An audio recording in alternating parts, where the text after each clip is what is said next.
Abigail van Wyk is a legal practitioner representing various clients in ongoing litigation against Van der Merwe. He threatened publicly to report me to the LPC.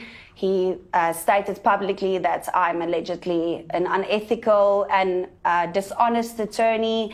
Has he gone beyond just threatening people on social media? Yes, he has. My client's female candidate attorney was assaulted, physically assaulted, and her property maliciously damaged when she attempted to serve court documentation on Mr. Van der Merwe at his residential address. According to Van Wyk, Van der Merwe pleaded not guilty in that ongoing court case against him.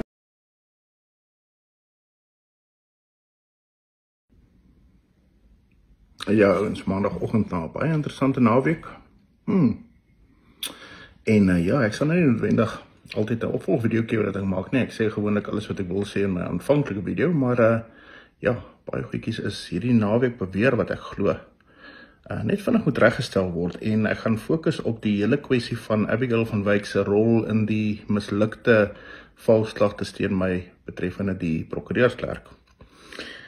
Almal wat die storie destyds gevolg het, weet dat Abigail van Wyk, en ek gaan nie die klaagster se naam hier noem nie, daar is litigasie teen haar, so ek gaan nie die kanse wat ons daar het enigstens jeopardize nie. Maar almal weet dat Abigail van Wyk deurgangs die prokureur namens hierdie klaagster was. Sy was inderdaad ook die prokureur wat opgedaag het die dag met die arrestasie by die polisiekantoor en toe kom voorhou het met 'n vreeslike huilende klaagster dat ek dan nou die vroukie sou aanrand.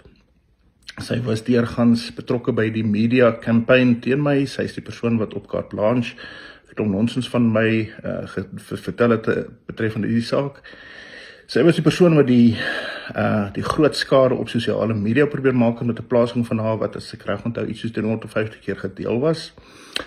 Sy was deurgangs betrokke by die hofsessies in terme daarvan dat sy daar so opdaag. Sy het op 'n stadium voorgehou dat sy die watching brief was, hoewel ek uitklaring by die aanklaer gehad het dat daar nooit 'n aansoek vir enige watching briefs was om tydens die saak in te sit. Sy het in elk geval ook nie voor in die hof gesit waar 'n watching brief sou sit nie. Sy so deurgangs maar net aan die agterkant in die gehoor gedeelte van die hof gesit het.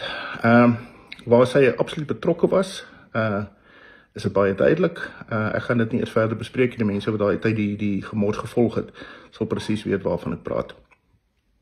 OK, dan probeer spin hulle nou weer die artikel 174 ontslag.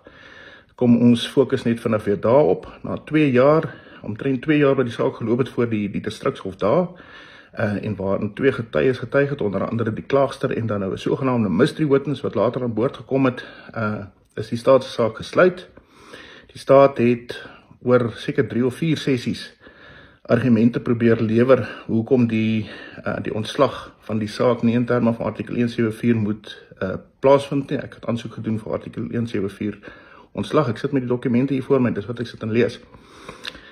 En eventueel het die hof na my argument van, ek dink ek het seker so 10 minute geargumenteer, het die hof uitspraak in 3 minute gegee, waar hy basies die saak in totaliteit van die klaagster verwerp het.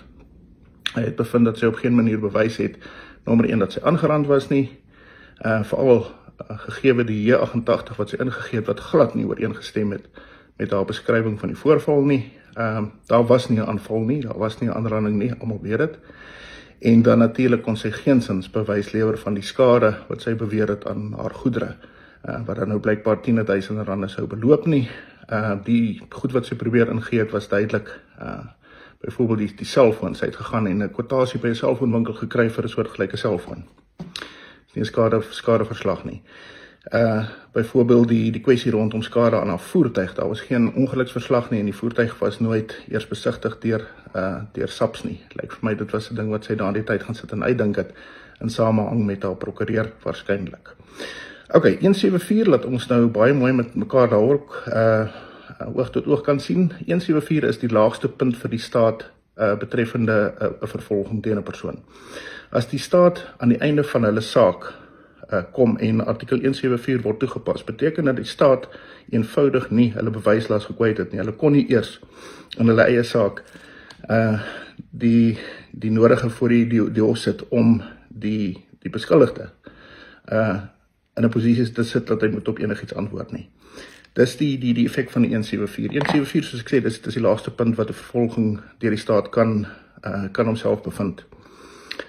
Dis nie 'n tegniese punt nie, dis 'n behoorlike aansoekprosedure waar die hof 'n behoorlike ondersoek gelas na wat voor hom is en dan 'n beslissing maak of dit enigstens nodig is vir 'n beskuldigde persoon om selfs eers te antwoord, gegeewe die feit dat die staat in elk geval die hele saak in hulle aanbieding van hulle staatssaak kon bewys nie. Met ander woorde, die bewys is al vir gekwyt nie, waarop die beskuldigde nou kom antwoord. Okay. Dis nie 'n tegniese punt nie. Dis nie 'n glipsie van die hof of 'n glipsie van die NPA nie. Die NPA het in hierdie geval vir 2 jaar gesukkel om my skuldig te kry. En eventueel moes hulle maar berus by die feit dat 174 teen hulle toegepas is. Okay, so ek hoop dit los die vragies hier rondom op. Goed, lekker dag vir julle.